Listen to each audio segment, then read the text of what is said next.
Hey guys, গত 2-1 দিন আগে আপনাদের সামনে একটা ভিডিও দিয়েছিলাম যে আঙ্গরে গোয়ালপাড়া ডিস্ট্রিক্ট লক্ষ্মীপুর থেকে একটা আর কি র্যাপ সং আসবো। তো র্যাপ সংটা আসতে খুব একটা দেরি হয়ে গেল। তো ফাইনালি আপনাদের সামনে আর কি অল্প কদিনের ভিতরে আর কি দেওয়ার জন্য আমরা খুব চেষ্টা করলাম, কিন্তু কিবা একটা কারণে হলো না। তো হলো না, তার কারণে আর কি গানটা আমরা এতদিন দেওয়া পারি নাকি। তো ফাইনালি আজকে ফের রেকর্ড করবো নিয়ে গেলাম গানটা। আর আগে রেকর্ড করে থেকে গেছিলাম কিবা একটা কারণে আর কি রেকর্ডটা কিবা ডিলিট হয়ে গেছিলো। তো সেই কারণে আমরা আর এই কদিন আর কি র্যাপ সং আপনাদের সামনে দেওয়া পারি নাই।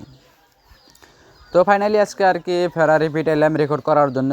রেকর্ড করা আর কি সামথিং কিছু হইলো। তো আর কি বকারটা আর কি বর্তমান নিতেছে ওমরা আর কি মিউজিক বানান কমপ্লিট হয়ে গেছে গা। তো আমাদের সিঙ্গার আর কি পানি টানি খাইলো, জাস্ট এখন কীভাবে কয় হেডফোনটা লাগাই নিল। ইনশাল্লাহ আর কি 25 তারিখের ভিতরে আর কি আমাদের এই র্যাপ সংটা পাওয়া যাবেন গা। তো জাস্ট খালি টেলার। তো আপনারা সাথে থাকুন, ফলো দিয়ে রাখুন। লক্ষ্মীপুরের ভিতরে আর কি কোনো একটা rap Hey guys, I'm here, Mr. Rapper. Kolpara ছেলে আমি লক্ষ্মীপুর বাড়ি। আমার মতো ছেলেদের সব BMW গাড়ি। যতই করে ইনকাম পকেট থাকে ফাঁকা, সারাদিন পর বাড়ি ফিরলে বাবা দেয় বকা।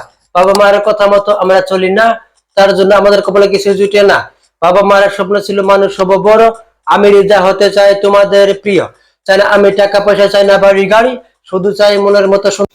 তো আর কি ফাইনালি গানটা আর কি মানে র্যাপ সংটা এরকমই হবো।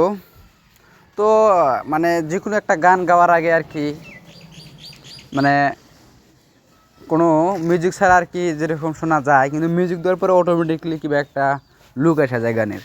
তো র্যাপ সংটা শোনার জন্য আপনারা ইনশাল্লাহ আমাদের পাশে থাকবেন। তো অতি দ্রুত লক্ষ্মীপুরের র্যাপ সং আপনারা পেয়ে যাবেন। র্যাপটা কিন্তু দেশে রে ভাই কর মতো। তো পাশে থাকেন, ভালো থাকেন, সুস্থ থাকেন, সবাই আমাদেরকে সাপোর্ট করেন, একটা করে শেয়ার করে দেন। ধন্যবাদ।